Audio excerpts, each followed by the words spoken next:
Hey guys, Jay here and welcome to another cosplay tutorial. So today I'm doing the end of my Zelda builds, or at least the end of this whole long thing of Zelda builds. So last month I made the Hylian Shield and Master Sword from A Link Between Worlds, as well as the first video of this month I made the default shield, which is on the other side of my room. I don't have room over here for it, but also from A Link Between Worlds. And while that's my favorite Zelda game, that's not my favorite version of Link. So that's what I'm doing today. I'm making Link's hat from Twilight Princess. So a few things before I begin, because I should clear up some stuff, because you're gonna want to know this before actually attempting to do what I did here. So the fabric that I bought, I do mention in the video what it is, but I'll just say it here anyway. It's Kona cotton from Joann Fabrics, and while it's nice, it's not a bad fabric or anything, it's not meant for this. So it looks really droopy, and actually it had to be folded over like this just so that it could show the sides. Otherwise, it wasn't gonna do that. And I actually might fill this with polyfill and then make like a cap on the inside. I'm not sure yet. I have to figure out how to do all that. But yeah, this is not the fabric you want to use. You want to use something a little bit thicker and stiffer than this. So the two fabrics that I was suggested, because I had no idea what to get, these are just the only ones I found in this green. I literally couldn't find anything else. But the two that I was told that would be probably best are either a linen or a gabardine.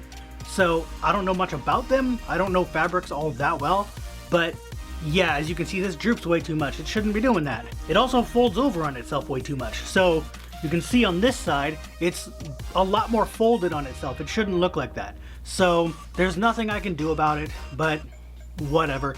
I could not find those two fabrics in Joann's, period. And then everywhere I looked online, neither of those fabrics came in the right green. So if you're walking around Joann's or you get free samples online or something like that, try to find something that's going to hold its shape a lot better. Yeah, this just doesn't do that. So I don't know what to tell you, but if you get like a sample of Kona and then you get a sample of, I don't know, the linen or something, you'll be able to tell the difference. Originally, I was gonna go for one that's called Target. I don't know if that's a name or something, but I've used it before, and that one is a little bit thicker than this, and it should hold it a little bit better. I just couldn't find it in the right green. We found a really, really dark green, but I didn't like the color. This one matched a lot better. So I don't know, just get whatever you think is right. Anyway, let's get on with the tutorial. For this project, I'll be using a fabric called Kona cotton. It's in the quilting fabric section, but I would advise going with something a bit more stiff. But I talked about that in the intro, so I'll just move on. Since this fabric is too thin, I'm doing the entire hat with 2 layers. I layer the 2 pieces together, matching the factory folded crease on each one, then folded them both up along that crease line. Now the pattern is half of the width of the hat. It also doesn't account for seam allowance, so just remember that. The edge of the pattern is where you're going to make your stitch. Also, I can't find my fabric pencil. I have no idea where it went, so I'm stuck with a Sharpie for right now. You can also use a white colored pencil if you have one, but that breaks apart really easily, so I would just be careful. If you do use a Sharpie, make sure your lines are really faint, but still able to be seen, because you don't want it to bleed through.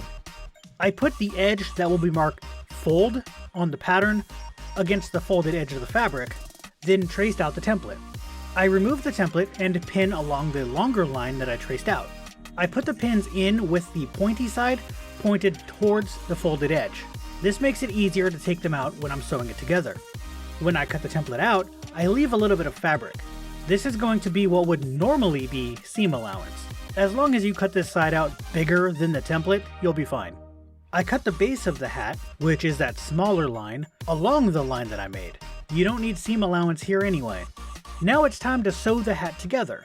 Normally you would use thread that's the same color as the fabric, but I decided to just use black thread for the entire thing.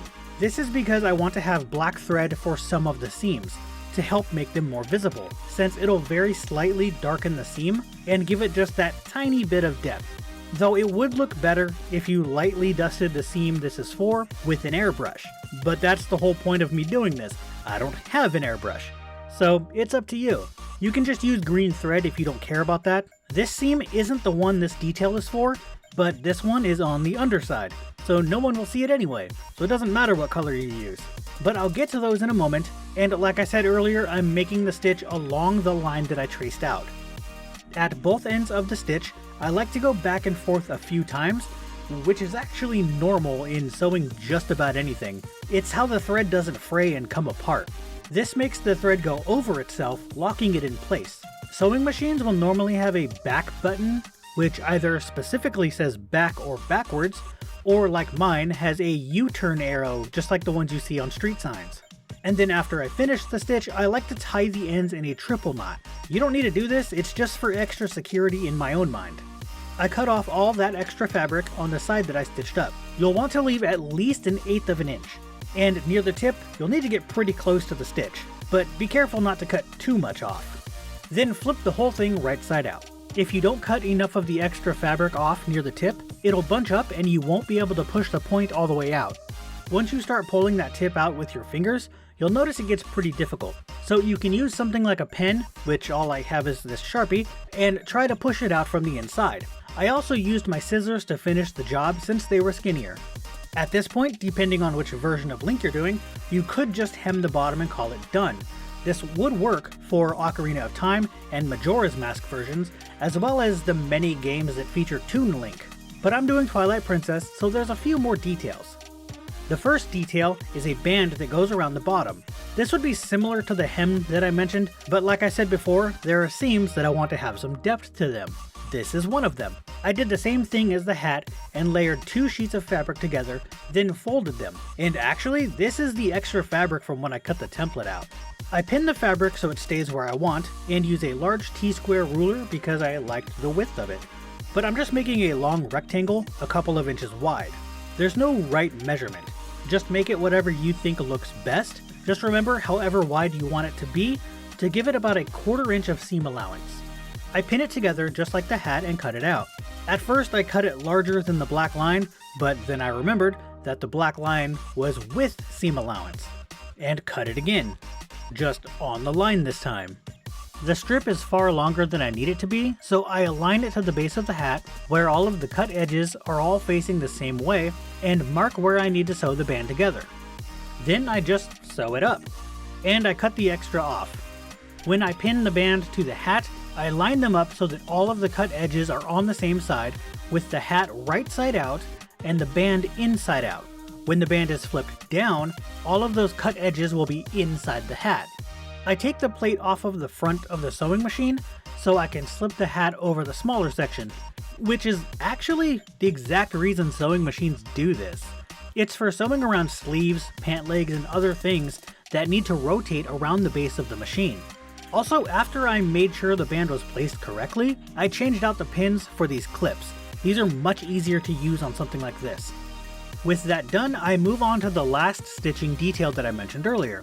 On this and a couple of other versions of Link, he has a seam on the left and right sides of the hat, as well as some thick cross stitching going over it. So the black thread helps just the smallest amount to make that seam a little more visible.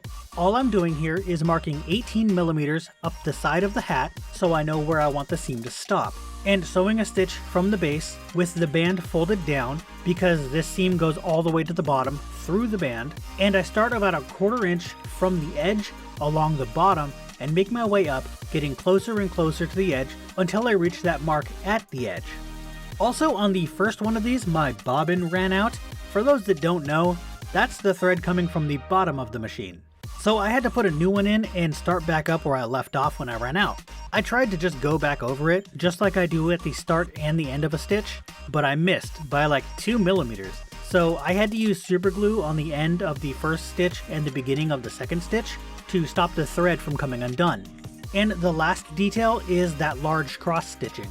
The template will show you where the holes are that you need to make, so just follow that for those. If you want, you can also use grommets, since that looks nicer, or eyelets or whatever they're called. I just don't have any, so I stab it with an X-Acto knife. I can add fray block to these holes later, but honestly I don't think it's going to be a problem. For the stitches, I'm using bias tape, since I don't have to do anything to it. Pause the video to read the package label so you know what to get. Before starting this part, I put painter's tape over both ends, which makes them very similar to shoelaces. The tape will stiffen it up so that you can push it through the holes really easily. I also only needed like 1/4 of the bias tape for each side. If you want to make sure to get this stitching as accurate as possible, look at a photo to figure out which sides layer over the other. Also, remember that the seam going all the way up the hat is the back. The cross stitching is a little confusing to explain and is only for this version. I don't know if it's the same for all the other versions of Link. So, the one on the band is just straight across. Then it goes straight up from the inside of the hat to the second set of holes, pulling them outside. Cross them over like shoelaces into the third holes, pushing them back inside. Then it goes straight up, again, on both sides into the fourth holes, and cross them over into the fifth holes. When you cross them, follow this photo to see which one of the pieces lays over the other. Then to finish it off, I carefully fold the hat inside out just enough to get to the ends of the bias tape inside, and tie it off in a knot. Making it really tight, it's not gonna come undone, but you can also add some super glue if you want to be 100% sure that it'll stay in place. Then just repeat that all on the other side and the hat is done.